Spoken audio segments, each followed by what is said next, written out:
किसी भी सिद्धांत के लिए किसी व्यक्ति या संस्था इसका आकलन करना है कि सिद्धांत के प्रति मान्यता कितनी दृढ़ है, तो कोई एक घटना, कोई एक कदम से नहीं बनाया जा सकता। प्रधानमंत्री नरेंद्र मोदी जी जब संगठन का काम करते थे, भारतीय जनता पार्टी के संगठन महासचिव थे गुजरात प्रांत के, और गुजरात में भारतीय जनता पार्टी की वडोदरा कार्यकारिणी हुई थी।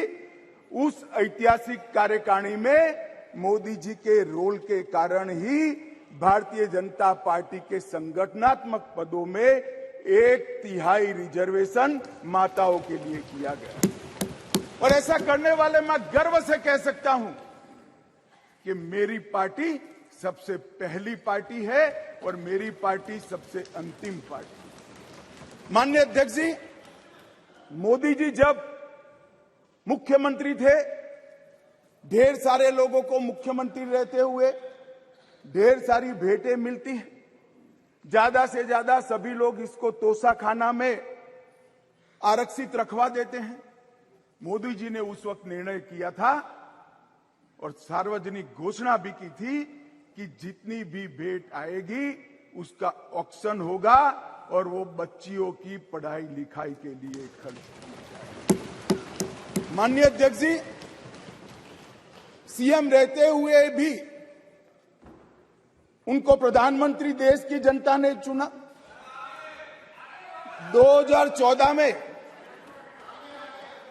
उनको प्रधानमंत्री पद के प्रत्याशी घोषित करने के बाद चुनाव हुआ और 30 साल के बाद इस देश की महान जनता ने पूर्ण बहुमत की एक सरकार मोदी जी के नेतृत्व में बनाने का मैंडेट दिया। और जब सरकार बनाने का समय आया तब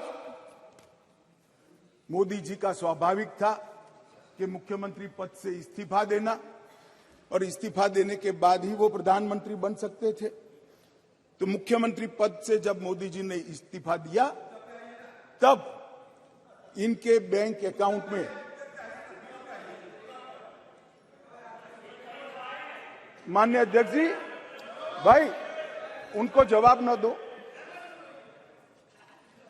इनके बैंक अकाउंट में जितना भी मुख्यमंत्री की तनख्वाह से और जितना भी पैसा बचा था वो सारा का सारा गुजरात सचिवालय की वर्ग 3 और 4 के कर्मचारियों की बच्चियों की पढ़ाई लिखाई के लिए। माननीय अध्यक्ष, इसके लिए कोई सर्कुलर नहीं था, इसके लिए कोई कानून नहीं बनाया था।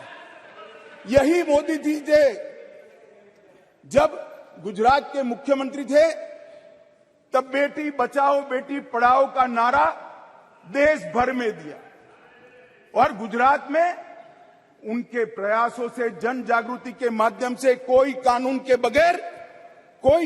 बगैर लिंग अनुपात के अंदर बहुत बड़ा परिवर्तन कर लाखों बेटियों को पृथ्वी पर आने का अधिकार इस नरेंद्र मोदी जी ने। धूम धक्की धूप में मई महीने में पटवारी से लेकर मुख्यमंत्री तक पूरी की पूरी सरकार 5 दिनों तक गर्ल चाइल्ड एनरोलमेंट के लिए गांव-गांव में जाती थी। कोई कस्बा ऐसा नहीं होता था जहां पर सरकार के पदाधिकारी नहीं जाते थे। पंच, सरपंच, जिला पंचायत के सदस्य, तहसील पंचायत के सदस्य, विधायक, सांसद, मुख्यमंत्री, मंत्री सभी लोग जाते थे और बच्चियों को पढ़ाने के लिए, उनके एनरोलमेंट के लिए और ड्रॉप आउट रेशियो के कम करने के लिए, उनको फिर से पुनः दाखला दिलाने के लिए गांवों में निवास करते थे। माननीय अध्यक्ष जी, बेटी बचाओ बेटी पढ़ाओ, इसका परिणाम क्या था? एक और तो लिंग अनुपात में बहुत बड़ा अंतर आया और दूसरी ओर कांग्रेस पार्टी जो लेगेसी छोड़कर गई थी गुजरात में, उसमें प्राइमरी एजुकेशन में 37% ड्रॉप आउट रेशियो था और मोदी जी जब मुख्यमंत्री से प्रधानमंत्री बनने के आए तब वो 30% ड्रॉप आउट रेशियो घटकर 0.70% है। माननीय अध्यक्ष जी, इसलिए मैं कहता हूं कि हमारे लिए राजनीतिक मुद्दा नहीं है, हमारी मान्यता का मुद्दा है, हमारे स्वभाव का मुद्दा है, हमारी कार्य संस्कृति का मुद्दा है।